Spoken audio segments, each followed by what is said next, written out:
Surah 21, Al-Anbiya, the Prophets. In the name of Allah, the most merciful, the most compassionate. The time of people's reckoning has drawn near, and yet they turn aside in heedlessness. Whenever any fresh admonition comes to them from their Lord, they barely heed it and remain immersed in play, their hearts being set on other concerns. The wrongdoers whisper to one another, "This person is no more than a mortal like yourselves. Will you, then, be enchanted by sorcery while you see?" He said, "My Lord knows well all that is spoken in the heavens and the earth. He is all-hearing, all-knowing." They say, "Nay, these are confused dreams. Nay, he has forged it. Nay, he is a poet. So let him bring us a sign, even as the messengers of the past were sent with signs." Not one township that we destroyed before them believed. Would they then believe? O Muhammad, even before you, we never sent any other than human beings as messengers, and to them we sent revelation. Ask the people of the book if you do not know. We did not endow the messengers with bodies that would need no food, nor were they immortals. Then we fulfilled the promise we had made to them.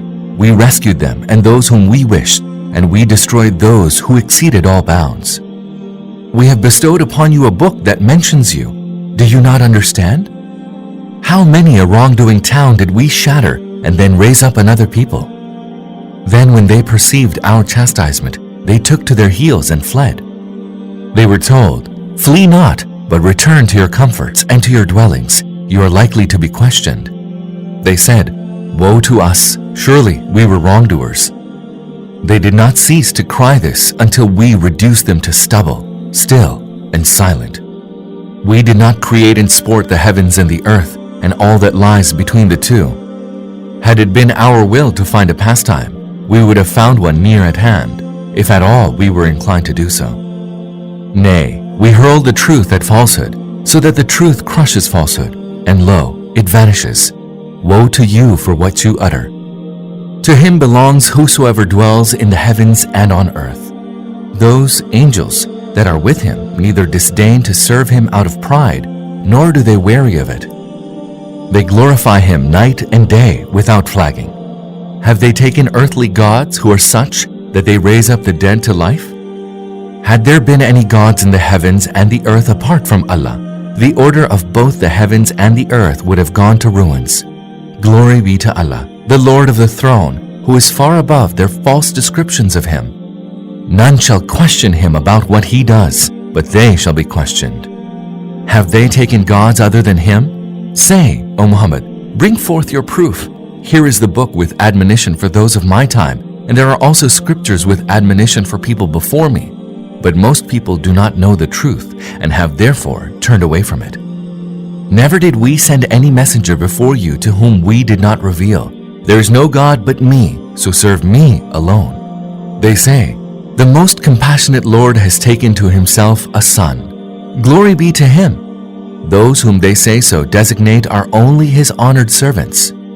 They do not outstrip him in speech and only act as he commands. He knows whatever is before them and whatsoever is remote from them, and they do not intercede except for him, intercession on whose behalf pleases him, and they stand constantly in awe of him.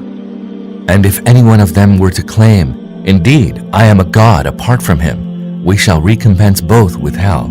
Thus do we recompense the wrongdoers. Did the unbelievers, who do not accept the teaching of the Prophet, not realize that the heavens and the earth were one solid mass? Then we tore them apart, and we made every living being out of water. Will they then not believe that we created all this? And we placed firm mountains on earth, lest it should sway with them, and we made wide paths in them, that they may find their way. And we made the sky a secure canopy, and yet they turn away from these signs? It is He who created the night and the day, and the sun and the moon. Each of them is floating in its orbit. O Muhammad, we did not grant everlasting life to any human being even before you. If you were to die, will they live forever? Every living being shall taste death, and we shall subject you to ill and good by way of trial, and to us shall all of you be eventually sent back. When the unbelievers see you, they make you an object of fun, saying, "Is he the one who mentions your gods?" They say so, and yet they reject with disdain the very mention of the most compassionate Lord.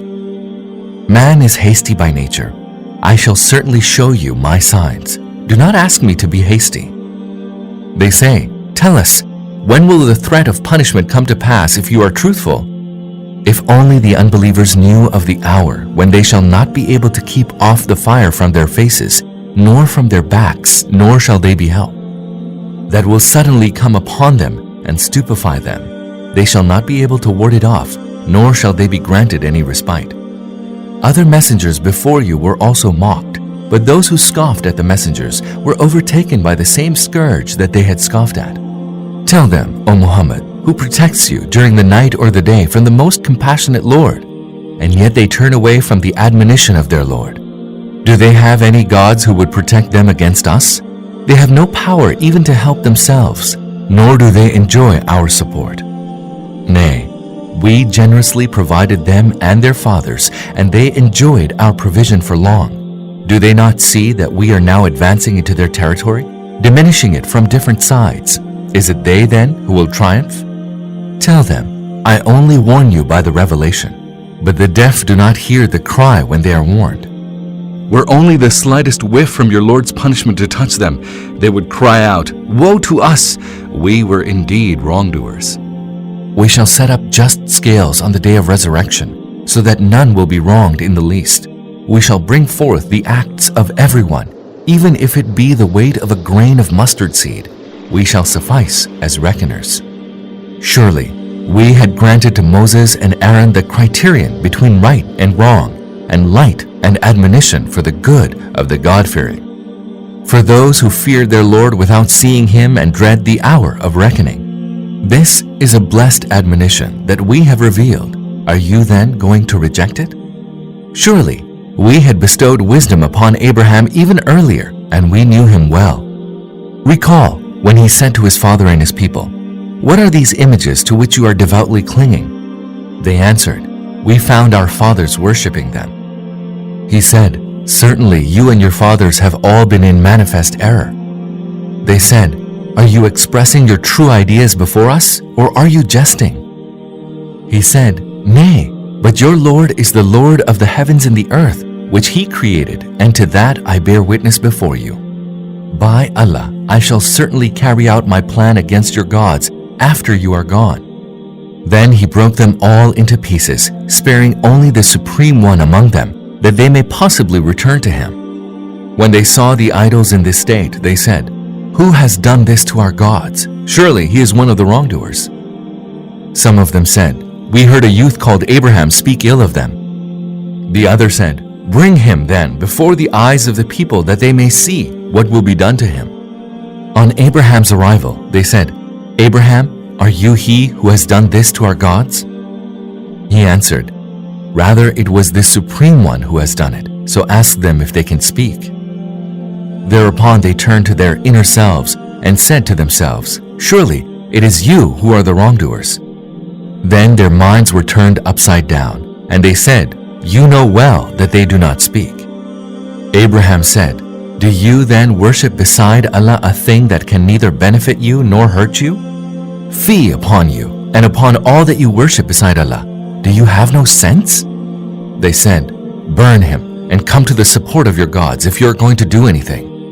We said, O fire, become coolness and safety for Abraham. They had sought to do evil to him, but we caused them to be the worst losers. And we saved him and Lot, and brought him to the land upon which we had bestowed our blessings for all the people of the world.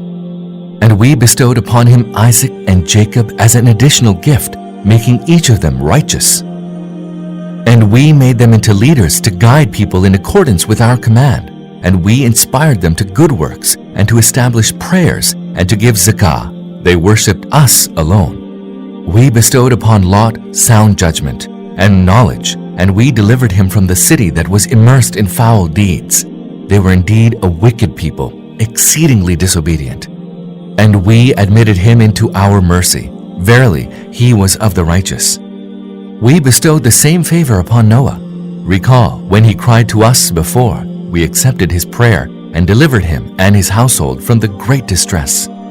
And we helped him against a people who rejected our signs as false. They were indeed an evil people, and so we drowned them all. We bestowed the same favor upon David and Solomon. Recall when they gave judgment regarding a tillage into which the sheep of some people had strayed at night, and we were witnesses to their judgment. We guided Solomon to the right verdict, and we had granted each of them judgment and knowledge.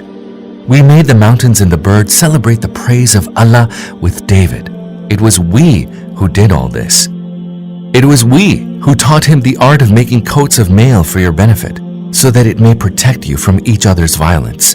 Do you then give thanks? And we subdued the strong, raging wind to Solomon, which blew at his bidding towards the land we blessed. We know everything. And we subdued many devils who dived into the sea for him and carried out other jobs besides that. We kept watch over all of them. We bestowed the same wisdom, judgment, and knowledge upon Job. Recall when he cried out to his Lord, "Behold, disease has struck me, and you are the most merciful of those that are merciful." We accepted his prayer and removed the affliction from him, and we not only restored to him his family, but as many more with them as a mercy from us and as a lesson to the worshippers. And we bestowed the same favor upon Ishmael, Idris, and Dhu al-Kifl, for they were all steadfast. And we admitted them into our mercy, for they were of the righteous. And we bestowed our favor upon Dhu al-Nun. Recall when he went forth and raged, thinking we have no power to take him to task. Eventually, he cried out in the darkness, "There is no God but you. Glory be to you. I have done wrong." Thereupon we accepted his prayer and rescued him from grief. Thus do we rescue the believers. And we bestowed favor upon Zechariah when he cried to his Lord, "Lord, leave me not solitary without any issue. You are the best inheritor."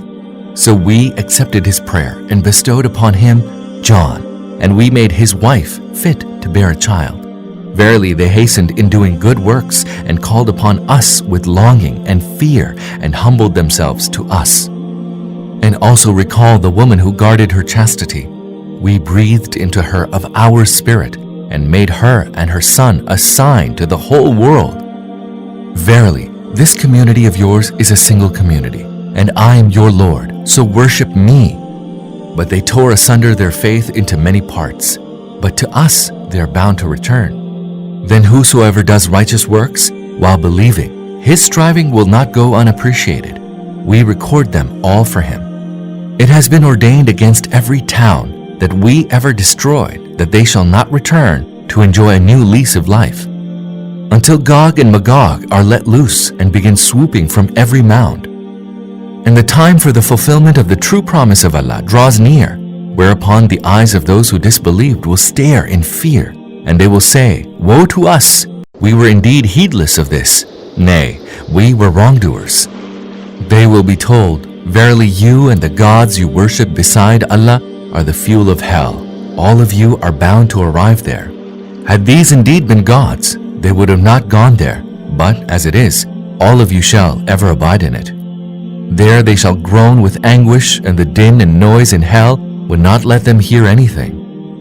But for those whom we had decided to favor with good reward, they shall be kept far removed from hell. They shall not hear even a whisper of it, and they shall live forever in the delights which they had desired. The hour of the great terror shall not grieve them, and the angels shall receive them, saying, "This is your day which you had been promised." On that day we shall roll up the heavens like a scroll for writing. Even as we originated the creation first, so we shall repeat it. This is a promise binding on us, and so we shall do. Surely we wrote in the Psalms after the exhortation that the earth shall be inherited by my righteous servants. Herein surely is a message for those devoted to worship. We have sent you forth as nothing but mercy to people of the whole world. Say, "It is revealed to me that your God is only one God. Will you then submit to him?" If they turn away, say to them, "I have warned you all alike, and I cannot say whether what you have been promised is near or distant. Indeed, he knows what you say loudly and what you hide. I think that this reprieve is possibly a trial for you, an opportunity to enjoy yourselves until an appointed time. The messenger said, "My Lord, judge with truth. Our compassionate Lord alone is our support against your blasphemous utterances."